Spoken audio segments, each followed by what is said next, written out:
Paano ko ba sisimulan to? Okay. Guidance counselors, isa sa mga bumubuo ng mental health professionals dito sa Pilipinas. For many years, guidance counselors became one of the professionals na nag-a-advocate ng mental health and well-being all over the world. Isa rin sila sa mga professionals na nagpo-provide ng services and programs para magkaroon ng realistic at active goal ang isang client. Pero, sino nga ba ang mga guidance counselors? Hi, my name is Arkin. I am a licensed counselor and psychometrician, and today, we are going to talk about guidance counselors. Basically, guidance counselors are mental health professionals na nagpo-provide ng services sa mga well-functioning individuals and also to people experiencing difficulties pagdating sa adjustments, transition, decision-making, and other life circumstances. Ang guidance counselors din ay mga trained and equipped professionals na merong various skills and competencies para sila ay capable na mag-provide nitong mga services para sa kanilang mga clients, or should I say, para sa aming mga clients. Guidance counselors are licensed professionals primarily catering to students, wherein they provide these kinds of services and programs so that these students can address their academic, career, social, and personal concerns. Guidance counselors are also trained professionals with different skills and competencies that makes them more capable of providing services for these students para ma-overcome at maharap ng mga students ang kanilang life challenges, particularly sa kanilang school life circumstances. Usually, nakikita ang mga guidance counselors sa school, and primary clients ng mga guidance counselors ay mga students. Ang kanilang services and programs na pinoprovide are inclined with the academic and educational goals of their respective institutions.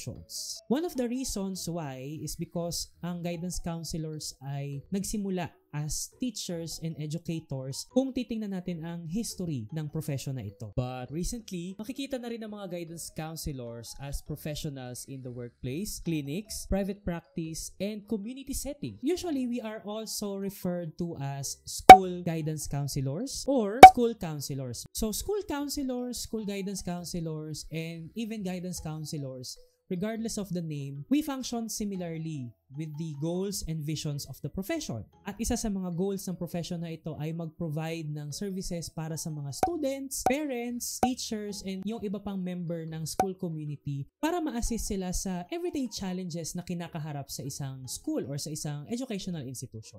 So according din sa betterhelp.com, school counselors assist students in managing the demands of school, home, socialization, and career choices while providing them with necessary skills like decision-making, self-awareness, negotiation, compromise, and 21st century skills. Okay, dito naman sa Pilipinas, medyo magpapaka-technical muna tayo ng konti. Ang guidance counselor is being defined sa Republic Act 9258, again, also known as the Guidance and Counseling Act of 2004. According sa batas, ito yung legal definition kapag sinabing guidance counselor. Guidance counselor is a natural person who has been registered and issued a valid certificate of registration and a valid professional identification card by the Professional Regulatory Board of Guidance and Counseling and Professional Regulation Commission in accordance with RA 9258, and who by virtue of specialized training perform for a fee, salary, and other forms of compensation the functions of guidance and counseling under Section 3A of RA 9258. Sa definition ng RA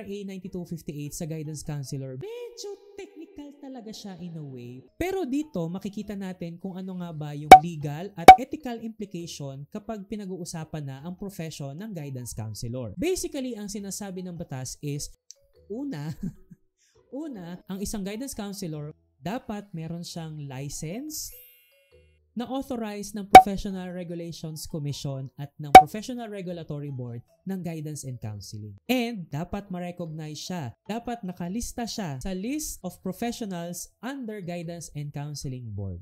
Nakalista ako. Nakalista ako. Huwag kayong mag-alala. At para makakuha ka ng license at ma-recognize ka ng Professional Regulatory Board, a professional should have passed the board licensure examination and obtained their license after their oath-taking. So dapat, nakapasa ka ng board, nakapag-oath-taking ka, hence, you will receive your license and you can become a licensed and full-fledged guidance counselor. Now, professionally speaking, medyo sesegue lang tayo ng konti sa batas. Pero professionally speaking, guidance counselors are also recognized sa tinatawag natin na Philippine Qualification Framework. And basically, ang guidance counselor falls under the level 7 out of 8. So ano ang ibig sabihin nito? Kung titingnan natin ang Philippine Qualification Framework, ang guidance counselor ay magfo-fall sa level 7 na kung saan ito yung mga professionals na merong advanced training and they finish their master's degree level. At dito rin natin makikita kung bakit nag-fall ang guidance counselor sa level 7 is because guidance counselors have advanced knowledge and skills in specialized or multidisciplinary fields of study for professional practice or self-directed research, since the qualification type of the profession must be a post-baccalaureate program, specifically master's degree. Ito yung sinasabi ng PQF. Papaiksiin ko na lang, medyo mahaba yung Philippine Qualification Framework But nevertheless, sabi nga ng PQF, ang guidance counselors are falling in this category because they have this specialized training and professional experiences na kung saan makukuha nila ito also because of their level of education and professional qualification. Again, guidance counselors are master's degree holder before they can take the licensure examination. Ngayon, kung titingnan natin, ang guidance counselor o yung title na guidance counselor has been used here in the Philippines for about siguro mga 50 years na. And hanggang ngayon, guidance counselor pa din ang ginagamit na nomenclature. Yun yung, kumbaga sa layman's term, tawag or title ng isang professional. Mabalik ako. However, other parts of the world have these different names and different titles for our profession. Ilan sa mga ito ay mental health counselors, grief counselor, addiction counselor, career counselor, and school counselor. One of the most equivalent title para sa guidance counselor. So since, sabi ko nga kanina, ang guidance counselor primarily works in educational setting, school counselors and guidance counselors have similar function in terms of what they do or what we do in our profession. Usually, nasa school setting. Pero, merong definition na inirelease ang American School Counseling Association noong 2017 para sa difference ng guidance counselor at ng school counselor. Tingnan natin ngayon kung ano ang definition na pinagkaiba ng guidance counselor at ng school counselor.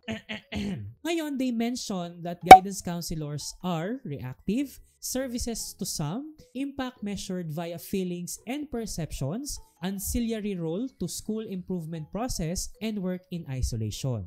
Ngayon, on the other hand, the ASCA distinguishes the characteristics of school counselors as proactive or data-driven, program for all, impact measured via achievement, attendance and behavior, essential role in the school improvement process, school counselors as school leaders, develop, manage, and evaluate a comprehensive school counseling program. Now, kung titingnan natin yung difference between the guidance counselor and school counselor na inirelease ng American School Counseling Association or ASCA, makikita natin yung a bit difference nung kanilang definition or yung kanilang description. Pero kung in practice dito sa atin sa Pilipinas, we typically still function as a school counselor regardless kung ang tawag sa atin ay guidance counselor. Ngayon, kung tatanungin nyo ako, Arkin, kailangan ba nating palitan yung nomenclature ng guidance counselor dito sa Pilipinas? Well, it depends.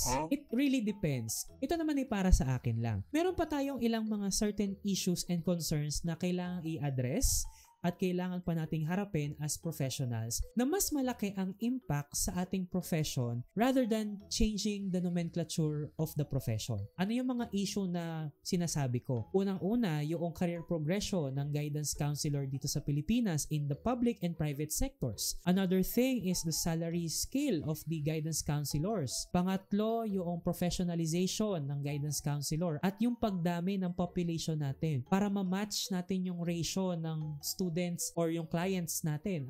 And also, marami pang legal and constitutional process na pagdadaanan kapag pinag-usapan natin yung pag-change ng pangalan or nung nomenclature ng profession natin na I believe and I can see na it's a very long and tedious task para sa mga professionals at para sa mga legislators nitong advocacy na ito kung gusto man natin itong i-push. So kung kailangan na ba nating paltan, I think we'll get there kung ma-address yung ating mga concerns. Sabi ko nga, lagi ako naniniwala sa kasabihang, we'll cross the bridge when we get there.